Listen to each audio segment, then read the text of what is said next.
Rest in peace to Leslie Wilson, from a lead singer of New Birth and then later with LTD. But of course, when you know about New Birth, Leslie Wilson, Dream Merchant, um, I can understand it. It had one of the most distinctive vocal tones I've ever heard in R&B and popular music. And of course, um, Jamie Foxx Tank sampled that for Unpredictable. That was the big breakout for Jamie Foxx, which came out 20 years ago. And he was trying to channel his vocals. Leslie Wilson doesn't really get his due unless of course you're an R&B aficionado. When you understand Dream Merchant and Wildflower, you understand the tone and the cadence. But Leslie Wilson had one of those voices that it just seemed like it hit you like it was smooth, but it had so much honesty to it. He had a distinctive way of phrasing. When I hear his vocals, um, they're like storytelling. It's so harmonious. And it's unbelievable because when you think about Leslie Wilson, there have been other R&B vocalists and bands, and they have distinctiveness, and that's the thing about it. But he really didn't sound like nobody else. Like everybody was either trying to sound like Sly Stone, or emulate what was kind of like taking an adaptation.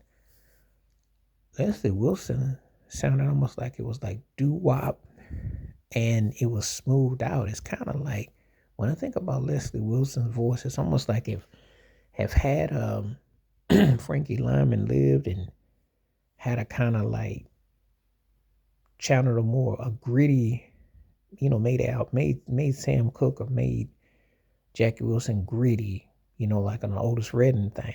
That's what it would have been like. I think about Leslie Wilson, I think about cats like Joe Tex, a little bit, and Joe Simon. It's that kind of, it's that something in your punch kind of soul, the vocals, the tone.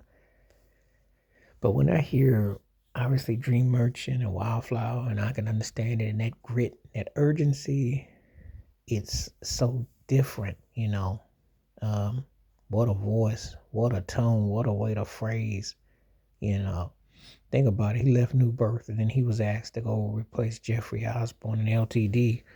And ain't too many people could go behind Jeffrey Osborne, but Leslie Wilson could. Leslie Wilson was that kind of dude. That's one of the baddest vocalists ever to emerge R&B pop. And I think sometimes people kind of take New Birth kind of for granted because they were like a hybrid of different things, but make no mistake about it, they were one bad band.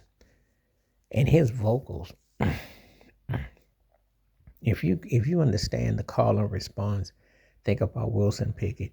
You think about all the Solomon Burke. You think about those classic soulful hit you grits in the moan and hardcore, hit you with that singing, but yet had a narrative, had a storytelling tone. It was uncanny. Those harmonies were amazing, amazing. And he will definitely be missed. And when we talk about losing grades, you kind of almost take it for granted. But if you listen to New Birth and you know what they're about, there's no taking Leslie Wilson for granted. That was one of the baddest cats to ever rock a microphone.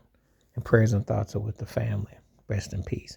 Wash your hands, keep your mind clear, watch out for another. Share the video if you like. Stay safe, stay blessed, stay woke, stay free. I'm out one time. Peace.